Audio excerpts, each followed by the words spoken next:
all know the old adage how you can't spell ignorant without IGN, but this situation with Rebekah Valentine and how she has retreated into a safe space of ResetEra to vent her frustrations and show the world exactly who she is even deeper into indoctrination than even I could have imagined. What's going on, guys? Welcome to another episode of Smash JT, and Rebekah Valentine is back in the news once again, as much as she probably doesn't want to be. All because she still refuses to come clean with acknowledging that she lied with her research in her IGN article slander piece, trying to destroy any credibility from the developers of Black Myth Wukong, the company called Game Science. And what she said on ResetEra was so cringe that I melted to the ground.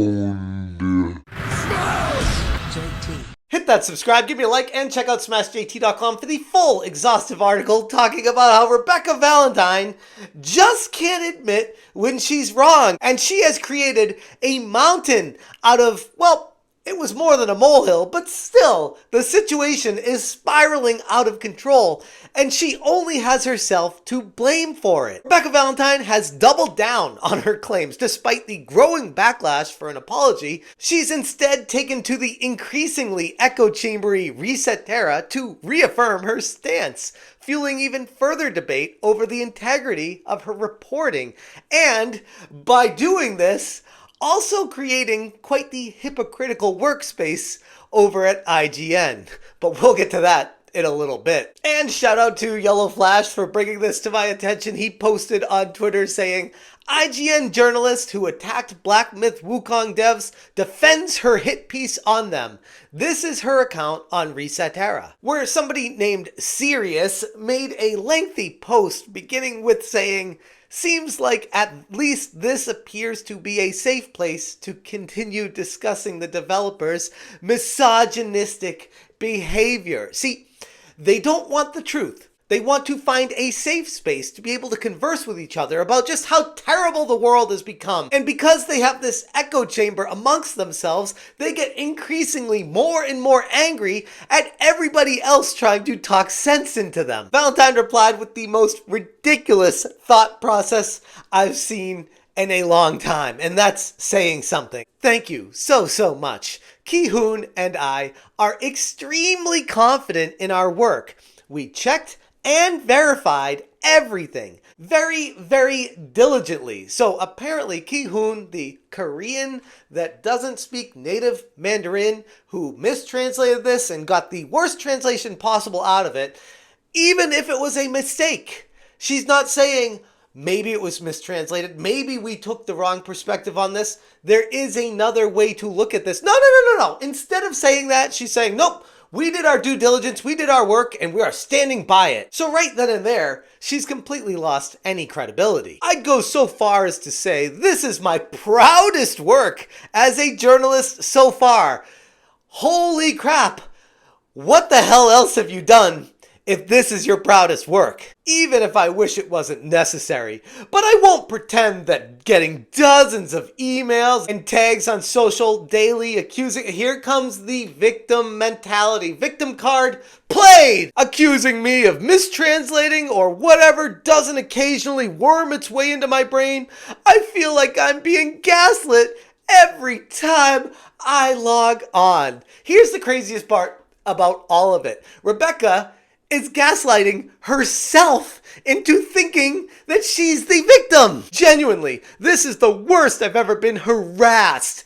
People, I haven't seen any much harassment. I'm sure there's harassment. It's the internet, you'll find it. But I've seen people trying to talk sense into her, just saying, hey, come clean. Admit that there's a different way to translate this and that what you said in your article may not apply actually, and it completely changes the entire perspective of what Black Myth Wukong's developer Game Science really is. But no, with an activist having an agenda and a target they need to hit, they will never look at any other perspective. The last few days have been a nightmare. It's so depressing how people managed to invent a bunch of false claims about our work and then managed to dominate the narrative about them so completely that now so many believe that it's our well-sourced and easily verifiable article that's false. Our well-sourced. She is sourcing herself as the source to claim why she's right. You can't do that. And not the absolutely batshit claims of extortion and mistranslation. Whoa, there's so much in that last line. I guess we'll start at the top where she just calls everyone else a hater and wrong, and that even though the overwhelming evidence proving that at least give me this, there's another perspective to take on this. She can't even do that. But then to go to the point of saying everyone's just assuming we have false information because of this narrative that YouTubers are pushing. Maybe people are just opening their eyes and saying, well, there's another way to look at this. And what you did is attack a developer with claims that ruin their credibility. And then she goes and says batshit claims. Like, we're talking about a developer in China where COVID originated. And you're really going to throw batshit in there? Really, Rebekah? You think that's going to make your stance any better? If anything, you take a step back and look at this, and it exposes her for being the most irrational, racist, horrific approach type of person there can be. And this all is coming from the same person that made these false claims against Black Myth Wukong's developer Game Science, when an actual Chinese YouTuber completely destroyed their narrative. She doesn't even acknowledge this in her response. It would be one thing if she tried to take both sides of it and say, okay, this other person said this, there are other ways to look at this, but I'm still confident in what I did. But instead of that, she's saying, no, everyone else is wrong. I'm very confident in my work, and now everyone else that's wrong is saying that I'm wrong because everyone's just horrible and they're all bigots and bad people and they're batshit with their claims. So thank you, seriously, for supporting journalism. Means a lot. Journalism, according to Rebekah Valentine, is spreading false information instead of being accountable, blocking everyone, hiding, protecting her Twitter account, and running over to an echo chamber at ResetEra, finding like-minded people to pat her on the back saying you're doing a great job, instead of being accountable for any of her actions she's taken so far. There is zero rationality in this response. She will not engage with people who are trying to discuss it professionally and respectfully. And instead of an engaging dialogue, she's retreated to ResetEra, the forum that has become known as a safe space for like-minded individuals. It's an echo chamber.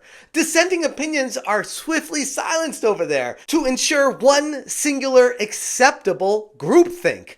Her Twitter is protected. She's blocked everyone who's tried to say anything, including people who haven't even talked to her before. They're just following people that did try to reach out to her. She's blocked everyone who's tried to do anything or loosely related to it. Despite the article's damning accusations against Game Science, IGN is continuing to provide glowing coverage of Black Myth Wukong. Now that it's proven to be a popular game that has broken basically every record out there with concurrent players, up to approaching 2.4, almost 2.5 million players concurrently playing it worldwide at once, which is just still so insane to think about. IGN tried to slander this company into the ground, tried to destroy their reputation, and since the game has proven to be so popular, it's amazing how they are now supporting the game and saying how great it is and running tons of articles about Black Myth Wukong,